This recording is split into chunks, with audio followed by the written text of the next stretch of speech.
લક્ષ્ય ન્યૂઝ, એક નજર, એક લક્ષ્ય.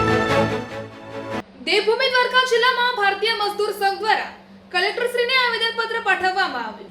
દેવભૂમિ દ્વારકા જિલ્લામાં ભારતીય મજદૂર સંઘ દ્વારા વિવિધ પડતર માંગણીઓને લઈને જિલ્લા કલેક્ટરને આવેદનપત્ર આપવામાં આવ્યું.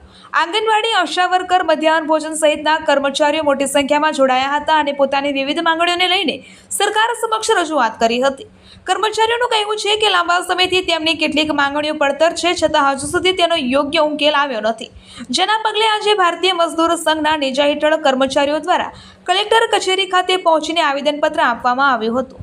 કર્મચારીઓ દ્વારા ખાસ કરીને પગાર વધારાની માંગ, બોનસમાં ફેરફાર તેમજ અન્ય પડતર પ્રશ્નો વહેલી તકે ઉકેલ લાવવાની માંગ કરવામાં આવી છે. આંગણવાડી, આશા વર્કર અને મધ્યાહન ભોજન સહિતના કર્મચારીઓ લાંબા સમયથી વિવિધ કામગીરી કરી રહ્યા છે, ત્યારે તેમના પ્રશ્નો અંગે સરકાર ગંભીરતાથી વિચારણા કરે તેવી રજૂઆત કરવામાં આવી છે. કર્મચારીઓના હિતમાં સરકાર દ્વારા યોગ્ય અને સકારાત્મક નિર્ણય લેવામાં આવે તેવી માંગ સાથે કલેક્ટરશ્રીને આવેદનપત્ર પાઠવવામાં આવ્યું છે. સાથે જ જો આગામી દિવસોમાં તેમની માંગણીઓનો યોગ્ય ઉકેલ નહીં આવે તો ઉગ્ર આંદોલન કરવાની ચીમકી પણ ઉચ્ચારવામાં આવી હોવાનું આગેવાનોએ જણાવ્યું હતું. રિપોર્ટર ઘનશ્યામસિંહ વાઢેર, દેવભૂમિ દ્વારકા. નમસ્કાર, હું હિતેશભાઈ ગઢવી. ભારતીય મજદૂર સંઘમાં દેવભૂમિ દ્વારકાના જિલ્લા મંત્રી તરીકેની જવાબદારી છે.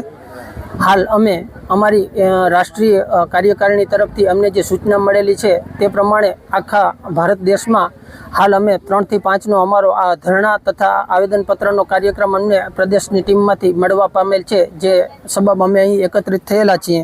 આમાં અમારી મુખ્ય માંગણીઓ છે: લઘુત્તમ વેતન 30,000 રૂપિયા કરવું, ESIC પગાર મર્યાદા 21,000થી વધારી અને 42,000 કરવામાં આવે, ઓછામાં ઓછું EPS પેન્શન 7,500 પ્લસ મોંઘવારી ભથ્થું ચૂકવવામાં આવે, EPF પગાર મર્યાદા 15,000થી વધારી અને 30,000 કરવામાં આવે, બોનસ ગણતરી મર્યાદા 7,000થી વધારી અને 18,000 રૂપિયા કરવામાં આવે, બોનસ પાત્ર પગાર મર્યાદા છે 21,000થી વધારી અને 42,000 રૂપિયા કરવામાં આવે.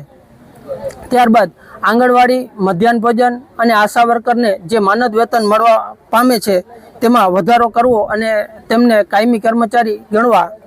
ત્યારબાદ સમાન કામ માટે સમાન વેતન મળે એવી અમારી માંગણી છે.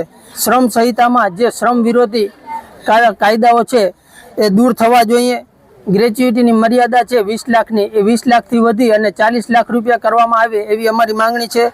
બેન્કિંગ ક્ષેત્રનું સપ્તાહ જે 6 દિવસનું છે એને 5 દિવસનું કરવામાં આવે અને કોન્ટ્રાક્ટ પ્રથામાં જે કર્મચારીઓ પાસેથી કામ લેવામાં આવે છે, કોન્ટ્રાક્ટ પ્રથા સંપૂર્ણપણે નાબૂદ કરી અને તેમને કાયમી કર્મચારી કરવામાં આવે એવી અમારી માંગણીઓ છે. અને આ અમારી માંગણીઓ છે એ દેશના તમામ જિલ્લાઓમાં જિલ્લા કલેક્ટર શ્રી મારફતે અમે પ્રધાનમંત્રી શ્રી અને શ્રમ રોજગાર મંત્રી શ્રીને આજ રોજ આવેદનપત્ર અને અમારી માંગણીઓ મૂકશું.